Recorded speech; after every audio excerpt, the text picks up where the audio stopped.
In May 1943, the North Atlantic lay strangely calm as Captain Lieutenant Eric Topp stood in the conning tower of U-552, scanning the empty horizon through his Zeiss binoculars, uneasy with the silence. After 3 years of war, his instincts, usually so reliable, warned him something was very wrong. Below deck, the crew readied the submarine for what should have been a routine patrol. U-552 had already destroyed 35 Allied ships, totaling nearly 200,000 tons. And Topp, one of Germany's most decorated U-boat commanders and bearer of the Knight's Cross with oak leaves, was known among his men as the Ghost of the Atlantic. Yet on this patrol, he would encounter something that challenged everything he understood about submarine warfare. At dawn, a vast convoy materialized, 40 merchant ships stretching across the sea of floating metropolis. Topp's heartbeat quickened. Targets like these made legends and won wars.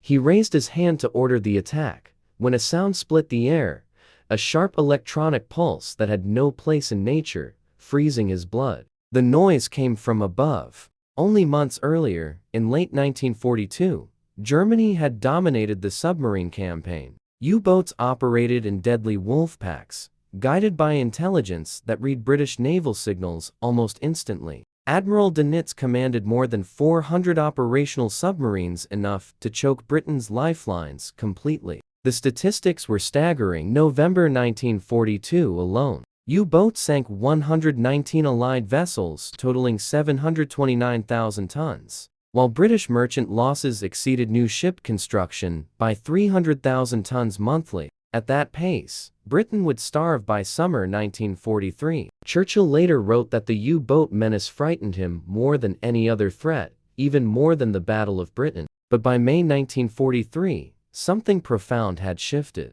Allied shipping losses had plummeted by 75% in just 3 months, while U-boat losses tripled. Veteran commanders such as Topp, men hardened by dozens of patrols, began reporting encounters that defied explanation, ships detecting them in pitch darkness, aircraft locating them through fog, destroyers tracking them underwater with impossible accuracy. German Naval High Command was confused. Intelligence indicated no Allied technological breakthrough, and cryptographers confirmed British codes remained secure. Yet Allied forces were hunting submarines with near supernatural precision. Topp had overheard bizarre rumors at Lorient, tales of traitors, secret weapons, even mystical detection, but he had dismissed them as the stressed ramblings of worn-out officers. Until that morning, when he heard the pulse. He grabbed the voice pipe and ordered, "Alarm, clear the bridge." Sirens wailed, men slid down ladders, diesels cut out,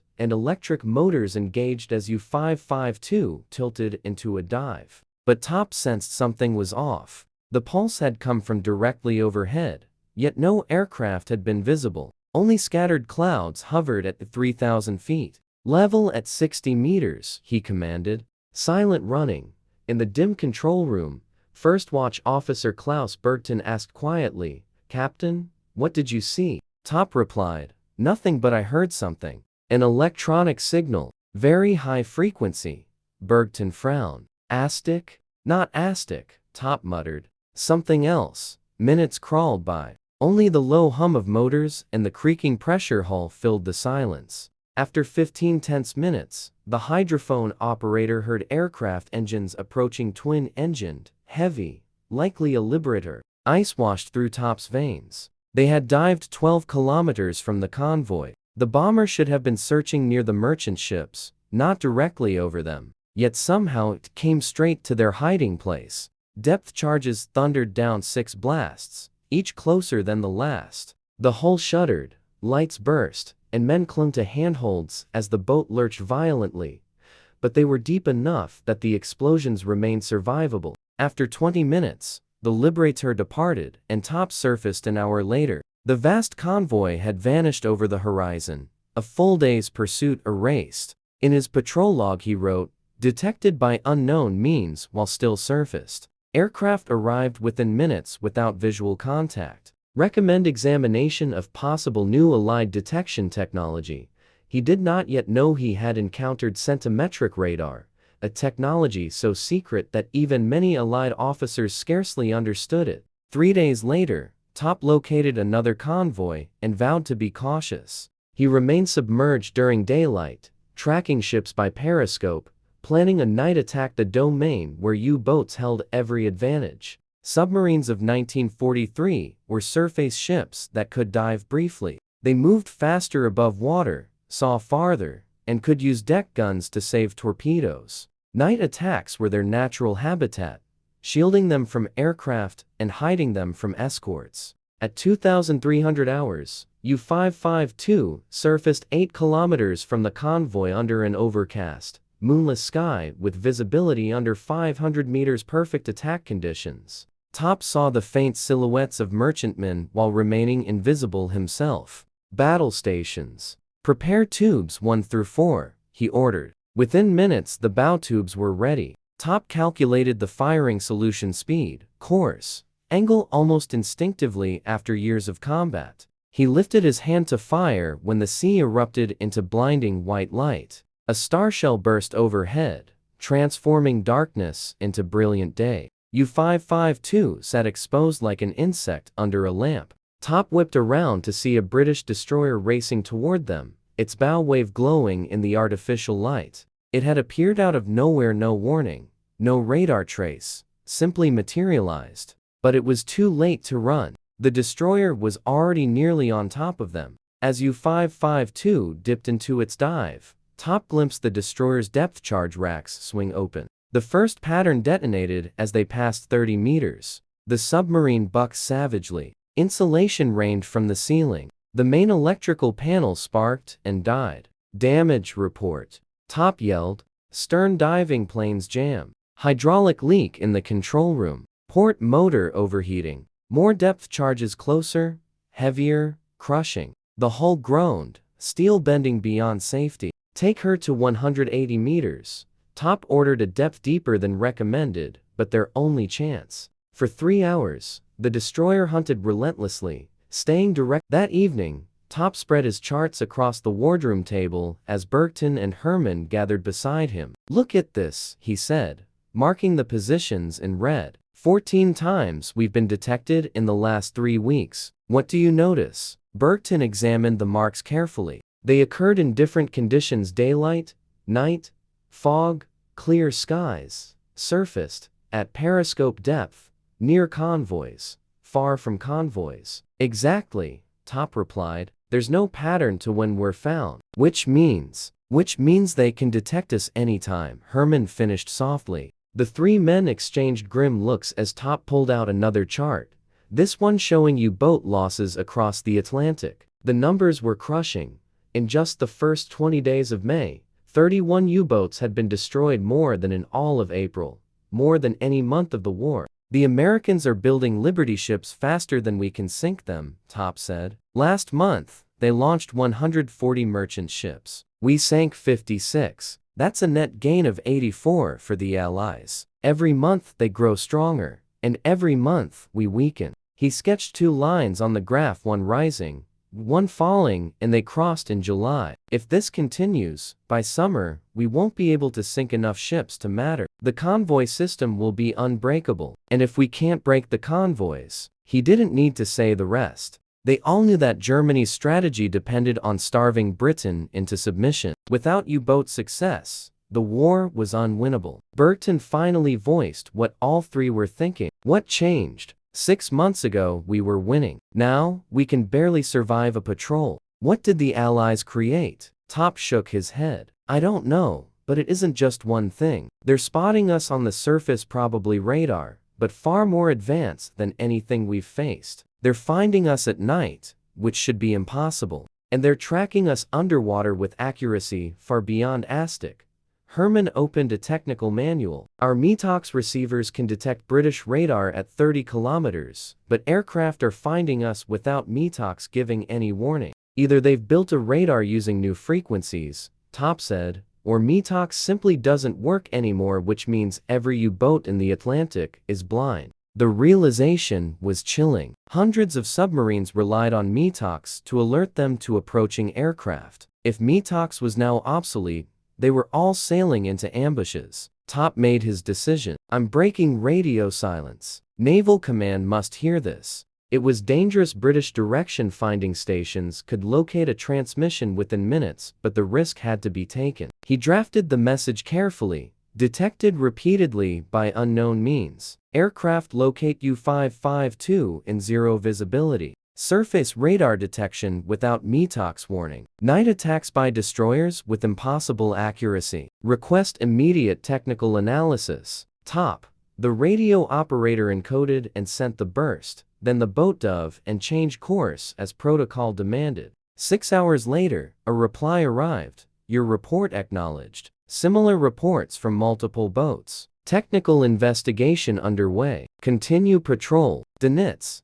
Top read it twice. Similar reports from multiple U-boats. It wasn't just U-552. The entire submarine force was experiencing the same phenomenon. Something had fundamentally altered the Battle of the Atlantic, and the German Navy did not understand what it was. On May 24, 1943, U-552 cruised on the surface at 0400 hours, charging batteries in the darkest and normally safest part of the night. Top stood in the conning tower with 2 lookouts, scanning the sky in overlapping arcs, just as they had done for 3 years. The METOX receiver remained silent, no radar signals. Then, without warning, brilliant searchlights blasted from directly overhead as a Liberator bomber materialized from the darkness, already in its attack dive. It was so close, barely 200 meters, that Top could clearly see the pilot's face. There was no time to dive, no time to man the anti-aircraft gun,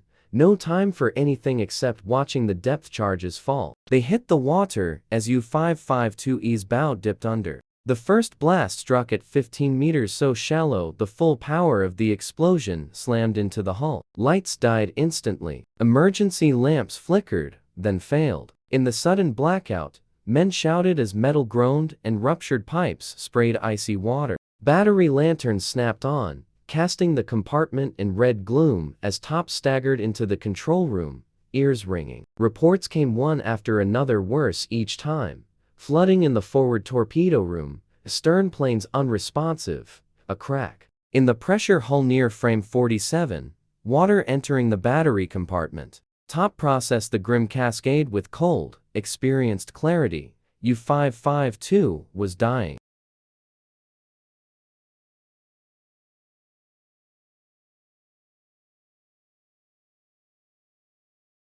U-552 had only minutes, perhaps less, before she slipped beyond control as compressed air thundered into the ballast tanks, lifting the bow sharply while the damaged submarine fought its way upward like a wounded creature. At 0407 hours, the hull burst through the surface, water pouring off the deck as the circling Liberator lined up for another run. The order to scuttle arrived. Despite their fear, the crew moved with the practiced precision every submariner hoped never to need, opening the valves, setting demolition charges on the codebooks and Enigma machine, and climbing out.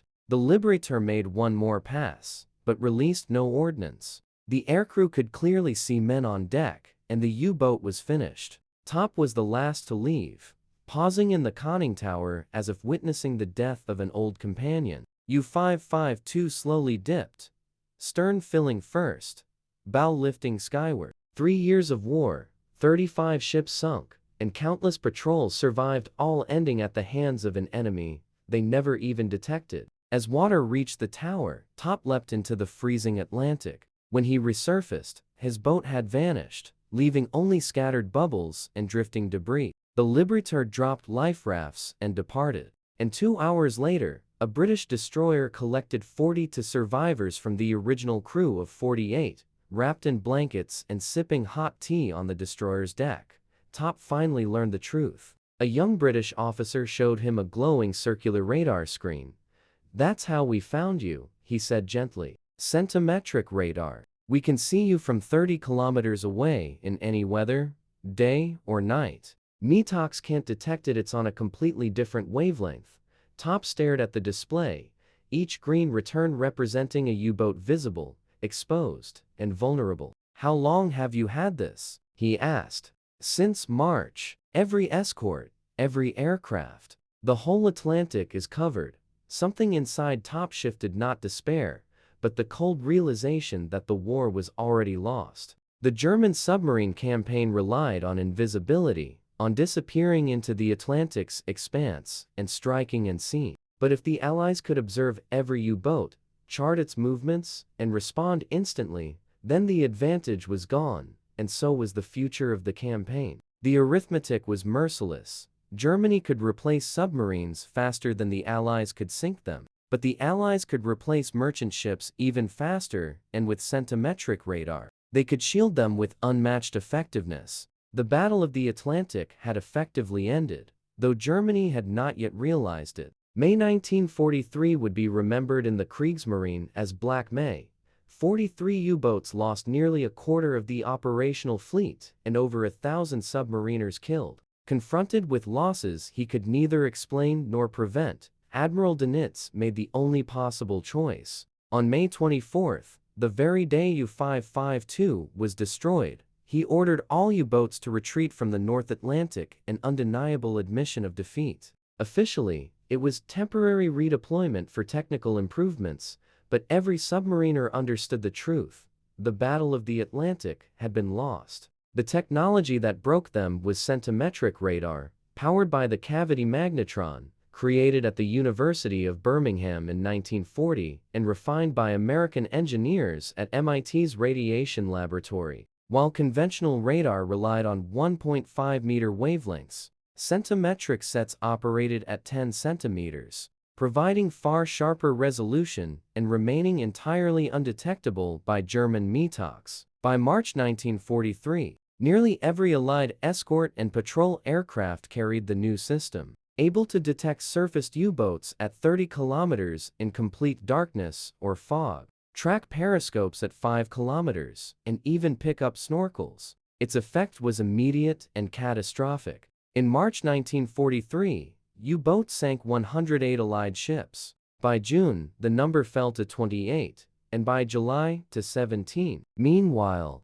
Allied shipbuilding exploded. American yards were launching a new Liberty ship every 42 hours, and British yards produced escorts faster than U-boats could sink them. The terrifying mathematics that haunted Churchill in 1942 had flipped entirely. By mid-1943, the Allies were gaining ships faster than Germany could destroy them. But the true victory wasn't just numerical, it was systemic. Centimetric radar was one element of a vast integrated anti-submarine network that included HUF-DUF, high-frequency direction finding, improved depth charges with magnetic fuses, Hedgehog forward-launching mortars that maintained sonar contact, escort carriers bringing air power to mid-ocean, ultra-intelligence from broken Enigma encryptions, and convoy tactics refined through operational research. Each innovation mattered. Together, they made U-boat operations impossible. German intelligence sensed changes but never understood their scale. They suspected better radar but underestimated its reach, knew of HUF-DUF but failed to grasp its precision, and never discovered Enigma had been compromised. Even after the war, many German commanders insisted they were defeated by Allied numbers, not Allied innovation. Admiral Dönitz himself wrote that the campaign failed because Germany couldn't produce U-boats quickly enough, entirely missing the technological revolution that rendered them obsolete. Eric Topp survived, spending 2 years in a British POW camp before returning to Germany and eventually becoming a rear admiral in the West German Navy in 1958. In later interviews, he recalled May 1943 with equal parts admiration and bitterness. Admiration for the Allied technological breakthrough, bitterness for the countless deaths caused by German Naval Command's refusal to believe frontline reports. "We told them something had changed," he said in a 1990 interview. "We told them we were being detected by unknown means, but they kept sending us out, patrol after patrol, until we were dead or captured." The Allies didn't simply create superior radar, they created a superior system, coordinating technology, intelligence, and tactics, while Germany clung to old methods and wondered why it was losing. That was the true lesson of the Atlantic War. Technology wins conflicts only when its implications are understood. By June 1944, when the Allies stormed Normandy, the U-boat threat had vanished. More than 5,000 vessels crossed the channel without a single loss to submarines. The Battle of the Atlantic was won by a technology few knew existed: a fist-sized cavity magnetron generating 10-centimeter radio waves that reshaped submarine warfare and altered the course of World War II. It was a triumph not only of sailors and airmen, but of scientists, engineers, and factory workers who fought the invisible war of innovation. And if you found this story compelling, the next episode reveals another unseen technological victory that shaped the fate of the war.